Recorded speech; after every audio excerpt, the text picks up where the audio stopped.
Assalamualaikum warahmatullahi wabarakatuh. Kembali berjumpa dengan saya Aliman Haris di acara Sandasan. Kali ini tidak biasa. Kalau sebelumnya banyak dari politisi, pengusaha dan segala macamnya, kali ini sengaja mendatangkan seorang tokoh yang jarang muncul ke permukaan, tapi kiprah dan perannya luar biasa di Kabupaten Bangkalan khusus dan juga di Jawa Timur. Assalamualaikum, Bang. Waalaikumsalam warahmatullahi wabarakatuh. Lama kita tidak banyak jumpa di darat karena Bang Haji Mustafa ini sibuk, tidak hanya di Bangkalan, sibuk keluar kota dan macam entah apa yang diurus gitu ya. Mari kita kupas sampai dalam. Pak Haji, selama ini itu kan banyak orang yang tidak paham tentang persoalan yang dijadikan fokus pengabdian yang dilakukan oleh Pak Haji. Sebetulnya yang mendasari Pak Haji untuk bagaimana berkiprah di dunia pendidikan yang berbasis kesehatan itu gimana ceritanya Pak Haji? Ya, baiklah Bang Aliman, terima kasih sebelumnya saya diundang ke tempat ini, mudah-mudahan menjadi inspirasi untuk kita semua. Amin, amin, amin. Khususnya saya ingin mengajak saudara-saudara sekampung yang kami berasal dari desa Paterman ya, yang berada di pinggir pantai pesisir ya. Alhamdulillah, memang saya juga tidak pernah bermimpi untuk mempunyai sebuah lembaga pendidikan sebelumnya. Cuma yang mengawali karena saya memang sejak kecil ditinggal orang tua untuk berpisah. Tapi alhamdulillah di bawah tempaan seorang nenek dan di sebuah pesantren di Congapen itu Bang. Congapen, Betul Ulum? Iya. Saya dulu santrinya dari Kiai Khotib ya. Alhamdulillah berkat ilmu dari beliau saya bisa menjadi seorang perawat itu perawat di SPK Bangkalan. Selanjutnya atas izin Allah saya diminta untuk menjadi guru. Ya, guru perawat. Guru perawat betul. Dan saya disekolahkan oleh negara sampai akhirnya lulus S2 di UNER dan disitulah saya berkiprah menjadi seorang pendidik. Nah, dalam perjalanannya sebagai seorang pendidik itu Nah, sebelum masuk ke itu, Paterman, pemirsa, Paterman itu daerah Kecamatan Modung, Kabupaten Bangkalan. Kebetulan ini bertetangga dengan saya. Cuma nasibnya berbeda. bertetangga desa. Dan memang di desa Paterman itu kalau dibandingkan dengan desa yang lain di Kecamatan Modung ini bisa dikatakan desa yang lebih unggul, lebih maju daripada yang lain. Banyak PNS betul, Bang ya di situ. Makanya meskipun ini orang desa, tapi dalam konteks pendidikan itu lebih banyak mendapatkan pendidikan yang lebih maju daripada desa-desa yang lain, Bang ya. Iya. Walaupun bagaimana, boleh ini santri. Dan di santri itu tidak ada kurikulum perawat sebetulnya. Nah, tapi barusan sempat disampaikan ternyata dapat beasiswa dulu ya. Iya, beasiswa. betul. Ya, itu awal cikal bakalnya kenapa mengenal tentang masalah keperawatan. Nah, Pak Haji, dari itu semua yang berangkat dari desa ke sekolah keperawatan itu kan itu di luar pakem orang Madura dan betul. Bangkalan gitu sebetulnya, apalagi santri kan. Santri itu kalau enggak mondok lagi ke YIN biasanya. Iya, betul. Itu siapa yang mendorong itu? Orang tua apa kiai apa gimana Pak? Memang kalau boleh saya ceritakan Bang Aliman, setelah saya lulus SMP itu sebenarnya saya tuh inginnya menjadi seorang guru waktu itu ya. Cita-citanya menjadi seorang guru. Tapi karena kondisi dari ekonomi orang tua waktu itu bapak itu menyampaikan, "Udah anak, kamu masuk SPK saja, nanti kalau sudah lulus SPK kamu silakan sekolah lagi." SPK itu apa Pak Haji? SPK itu sekolah perawat kesehatan. Sekolah perawat kesehatan. Iya. Nah, apa bedanya antara dari SMP ke SPK? Apakah lebih murah di waktu itu? SPK itu? Kalau SPK tidak lebih murah, cuma ada semacam ya kalau dibilang ikatan dinas belum, cuma lebih mudah untuk mencari untuk pekerjaan begitu. Iya, sehingga tidak perlu kuliah lagi, sehingga bisa langsung bekerja. Fungsional gitu ya. Fungsional. Gitu, Lebih praktis itu istilah bahasa praktis ya, di iya. dunia keperawatan begitu. Iya. Nah, tapi setelah saya sekolah di SPK itu, ya alhamdulillah ya, karena mungkin dianggap punya kelebihan oleh guru waktu itu, sehingga ditawari untuk menjadi guru di situ. Oh langsung? Langsung jadi guru, ya. Pak Haji Mustafa, pemirsa, beliau ini Pak Haji Mustafa, yang ownernya, tadi belum saya kenalkan soalnya. Ownernya apa itu namanya? Stikes Mudia Usada Madura. Stikes Mudia Usada Madura. Ini makhluknya ganteng, meskipun bertetangga dengan saya, murnangnya lebih murnang beliau. Bisa Anda Bang Aliman ini. Oke, dari SMP ke SPK? Ke SPK Ya. itu, karena memang dulu itu tidak seperti sekarang ya, banyak sekali tenaga-tenaga pendidik di keperawatan. Dulu langsung diminta untuk ngajar di situ. Menjadi guru di SPK. Lulusan SPK untuk ngajar di SPK. SPK. Ini jeruk makan jeruk gitu Bang Aliman ya. Iya. Itu berapa tahun Bang yang jadi guru di situ? Saya lulus tahun 86-87. Cuma karena memang syaratnya itu seorang guru harus lebih tinggi, pendidikannya satu tingkat di atas yang dididik. Sehingga tahun 89 saya itu mendapatkan beasiswa untuk lanjut ke D3 keperawatan di Surabaya. Pemirsa, masih D3 ini ya? Iya, masih D3. Masih D3. 89. Itu langsung sekolah sendiri apa beasiswa? Beasiswa dari pemerintah. Berarti yang dari sekolahnya itu ya mungkin ya, yang punya Dan langsung dari negara, dari Depkes. Iya. Iya. Dari Depkes. Nah, tapi setelah saya sekolah D3 lulus, itu pun belum cukup. Nah, ini harus sekolah lagi, Bang. D3 belum cukup, sekolah lagi? Iya, ke S1 di Unpad Bandung. Oh, Bandung. Sekolah keperawatan. Ini jarang-jarang di zaman itu 89 rumah saya di desa saya Serabi Timur yang sampai SMP aja bisa dihitung. Belum ada 89. Ini Pak Haji Mustafa sudah ke Bandung 89. Iya. Terus lanjutkan Bang. Ya, di Bandung hanya menyelesaikan S1 keperawatan dengan biaya negara lagi, beasiswa, karena kita juga secara ekonomi nggak mampu untuk biaya itu. Kita Ya. juga sama lah. Saya kan juga orang Bentuh gitu. Bentuh. Bentuh itu. Besar di Bentuh itu ada kampung Serabi Timur, itu ada kampung namanya Bentuh. Iya. Bentuh itu sebelah selatan dari geografisnya di Serabi Timur itu. Salah satu anak dari masyarakat Bentuh, beliau ini sukses sekarang. Mungkin orang Bentuh banyak yang tidak tahu. Beliau adalah anak Bentuh asli. Asli Bentuh. Balake saya di Bentuh itu. Di Bandung berapa tahun itu? 2 tahun? 2 tahun. 2 tahun. Sudah sarjana S1 berarti ya? S1 sih. Ya. Pemirsa, kalau melihat dari sedikit sekelumit perjalanannya ini, keterlibatan psikobesah luar biasa kepada beliau ini. Semuanya dituntun dari cita-citanya untuk menjadi guru, ternyata dari situ dibelok sama Allah ke SPK, biaya beasiswa sampai ke D3-nya beasiswa. Ini kalau tidak banyak-banyak bersyukur Pak Haji Mustafa ini palang kalau ini. Karena melihat kehidupan orang tuanya, keberadaan orang tuanya, pengakuan beliau tidak jauh berbeda dengan saya. Ya, betul. Jadi ini lengkap, ini adalah urusan Allah semuanya ini. Lanjut Bang Haji, setelah itu gimana kelanjutannya setelah keluar dari Bandung? Setelah keluar dari Bandung, kita sudah bekerja lagi di SPK Bang sebagai kembali sebagai guru lagi. Nah, setelah jadi guru ada persyaratan tambahan lagi. Karena waktu itu SPK berubah menjadi sebuah akademi, maka dosennya jadi guru menjadi dosen. Makanya dosennya harus S2 lagi gitu. Akhirnya alhamdulillah tahun 2000 itu kita mendapatkan beasiswa lagi ke S2 di UNER. 2000. Iya. Masih belum lepas tuh. Allah SWT melihat terus bahwa orang ini mau pilihan kayaknya. Iya. 2000 ya. Akademi perawat ya. Apa namanya itu? Kebidanan. Oh, kebidanan. Akademi kebidanan. Pak Haji, sebelum masuk ke ini, Bang. Di mana SPK dulu itu tempatnya, Bang? SPK itu tempatnya di belakangnya kejaksaan. Di belakangnya kejaksaan. Iya.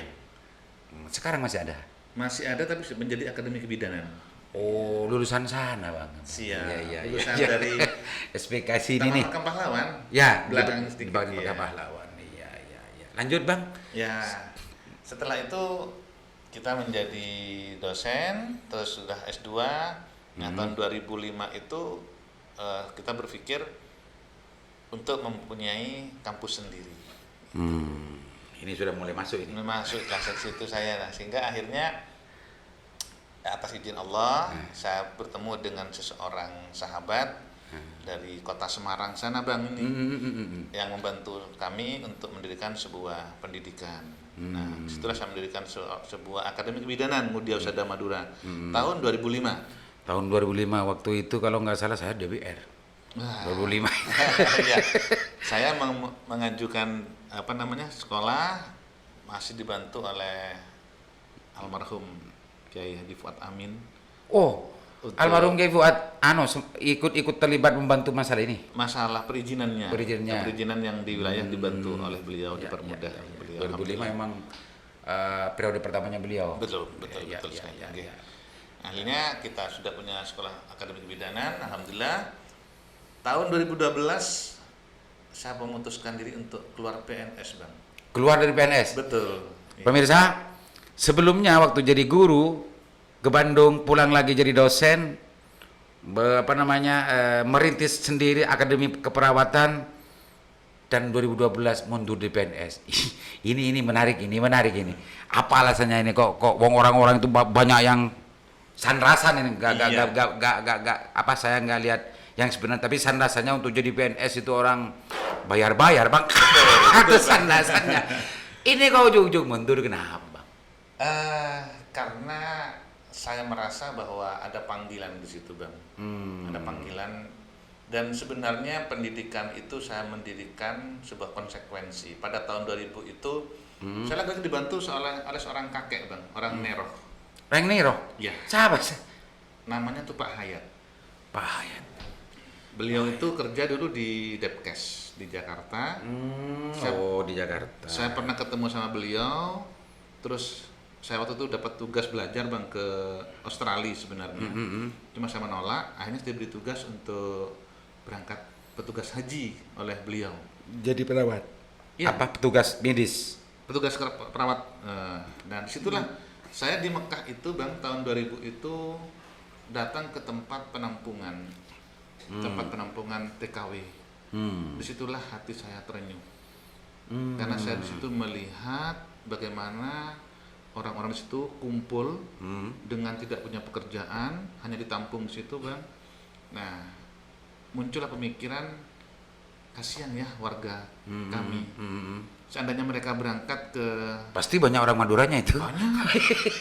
Karena yang ngajak satu orang Pamekasan Bang. Ya itu. Jadi setelah di sana saya bisa melihat betul bagaimana kehidupan mereka. Muncullah bisikan dalam hati saya itu, ya Allah, mudah-mudahan saya diberikan kemampuan untuk bisa mengangkat orang-orang mau bekerja itu tidak sebagai TKW, tapi sebagai tenaga profesional gitu. Nah, tahun 2000 itu udah. Tahun 2000 itu ya. Doanya itu tahun 2000. Iya, betul. Ada sensitivitas dan sentuhan dalam dirinya. Iya. Berawal dari kalau istilah Maduranya loteke. Iya, Loteke. Melihat kehidupan masyarakat kebanyakan orang Madura, Tan Tibi yang di sana, ternyata beliau itu tersentuh untuk bagaimana orang Madura khususnya tidak lari menjadi TKW gitu Bang. Betul. Ya. Makanya itu salah satu titik balik, titik berangkat untuk bagaimana lebih menguatkan imannya untuk membina dan juga membangun akademi keperawatan Bang ya. Karena di sini sebetulnya seperti pengalaman sendiri tadi itu yang lebih mudah untuk langsung secara profesional bekerja gitu Bang ya. Gitu Bang Mirsa. Beliau ini sudah sangat luar biasa. Lanjut Bang, setelah itu. Alhamdulillah permintaan kami di Multazam waktu itu Allah ijabah. Sepulang dari Mekah itu tahun 2004 saya bertemu dengan seorang teman dari Semarang itu, dan beliau menawarkan untuk membuat kampus gitu loh Bang. Yang itu ada tawaran ya. Ada tawaran. Bukan membuat proposal, bukan. Beliau kesini sendiri sama istrinya menawarkan saya untuk bisa itu kalau bukan kehendak Allah Siapa Iya yang iya tergabung iya iya. itu. Yang tadi itu yang di Multazam itu Betul. kayaknya yang berasar di situ kayaknya. Akhirnya tahun 2005 itu beliau bantu semuanya, kita bikin sebuah kampus ini diberi nama Ngudia Usada Madura, dan kampusnya karena beliau udah punya kampus namanya tuh Ngudi Waluyo di Ngodia Semarang. Waluyo di Iya, Semarang. di Semarang. Akhirnya saya tidak lupa dengan perjuangan beliau, saya kasih nama di sini Ngudia Usada Madura. Untuk apa namanya selama-lamanya mengingat kiprah dan peran temennya ini ya. Betul. Gitu. Ngudia kalau di sana Ngudia Waluyo. Waluyo. Di Iya. sini Ngudia Husada. Husada Madura. Madura. Dulu. Itu pemirsa, makanya kalau ada orang yang berperan penting dalam perjalanan hidupnya sampai ke ranah yang lebih sukses, apalagi sukses tapi mempunyai jasa yang luar biasa, itu jangan sampai lupa. Sekarang banyak orang yang lupa-lupa kalau sudah dari awal di bersama dibantu dalam macamnya, kalau sudah jadi banyak yang terlupakan gitu Bang. Betul, Ya. ada yang begitu. Gitu. Kacang lupakan kulit. Gitu itu ya banyak yang terjadi sekarang. Ujung-ujung sudah merasa paling besar, tidak pernah ingat bagaimana perjalanan itu menjadi awal. Iya. Ikuti dan simak cerita dari Bang Haji Mustafa ini. Beliau tidak akan pernah lupa tentang temannya yang di Semarang itu sampai diabadikan di Nama kampus. nama kampus yang beliau sekarang sedang dirintis oleh beliau. Lanjut Bang. Ya, sejak tahun 2005 itulah Bang itu akhirnya berkembang. 2009 menjadi kita menambah beberapa prodi sehingga menjadi sebuah stikes. Stikes. Ya, awalnya akademik bidanan awalnya, hanya satu prodi. Kalau awalnya akademi keperawatan, Bidanan. kebidanan. Ya. Bedanya akademi dengan STI itu apa Bang? Kalau akademi hanya satu prodi, Bang. Oh ya, kalau di kampus itu hanya institut ya. Iya, kalau kami kalau stikes itu bisa beberapa prodi, sehingga waktu itu kita punya akademi, punya stikes yang ada prodinya satu perawat sama profesi, satu sama D4 kebidanan. Itu yang mendasari lahirnya stikes itu. Ya ya stikes. Kalau masyarakat Bangkalan dan Madura insya Allah tidak akan sulit untuk melihat bagaimana kampus yang berdiri di jalan menuju Marta Jasa. Nah ini orangnya yang merintis dari barat sampai dari barat, ada asrama dan macamnya. Beliau Pak Haji Mustafa yang mempunyai yang merintis tentang masalah itu. Dan insya Allah sekarang sudah berapa ribu Bang yang sudah lulus dari sana Bang? Kalau hitungan pastinya nggak hafal ya Bang ya, tapi per tahun sampai 1.600 mahasiswa itu. Sampai lupa. Kan mestinya dicatat Bang, kok nggak dicatat? Catatannya ada di kantor. Oh gitu apa, ya. Gitu. Sampai 5.000, 6.000? Yang diluluskan? Iya. Insya Allah bisa lebih. Iya, karena saya dulu sempat nitip juga. Ada sepupu dulu nitip dan sekarang entah bekerja di mana, sudah lama nggak ketemu. Dan lulusan dari Ngudia Usada. 5.000 sudah 5.000 sampai 6.000 dan mungkin di tenaga medis di Puskesmas, Bangkalan, Sampang, Sumenep, iya. Mekasan dan segala macam itu banyak lulusan dari Ngudia. Insya Allah terbanyak. Bang. Terbanyak insya Allah terbanyak. Iya, Itu dari pemirsa. Ngudia Madura. Dan kalau sejak tadi itu memang betul-betul berangkat dari bagaimana membangun, berangkat dari ketidaktegaannya terhadap masyarakat yang ada di Mekah dulu TKW, ini sudah mulai berhasil karena sudah banyak yang bekerja di situ Bang ya. Terakhir Bang, kami informasikan ada kalau nggak salah 3 minggu yang lalu ya, itu mendarat dengan selamat 3 orang lulusan kami. Ada namanya Sohibun Muhayyan, Mas Roni sama satu lagi yang perempuan dulu atau siapa itu sudah ada di Jepang Bang. Kerja di Jepang? Kerja di Jepang. Berarti sekarang sudah ada 5 orang yang di Jepang. Terus ada beberapa yang di Timur Tengah juga sudah ada beberapa. Menjadi tenaga perawat. Perawat, bukan sebagai TKW, bukan. Tenaga perawat. Ya. Jadi kayaknya sudah melampaui dari keinginan awalnya. Insya Allah begitu. Ya semua akan kehendak Allah Bang. Iya itu semua kalau memang dijalin dengan ikhlas dan betul-betul bertanggung jawab, insya Allah akan ada terus jalan itu Bang ya. Insya Allah begitu. Itu kehidupan yang dijalani oleh Bang Mustafa, Wajib Mustafa. Mudah-mudahan ini juga kepada kita semua bisa diteladani. Yang penting itu adalah niat ya Bang ya. Pertama Ya, niat Bang. niat. Dan jangan lupa ya minta kepada yang Maha Kuasa.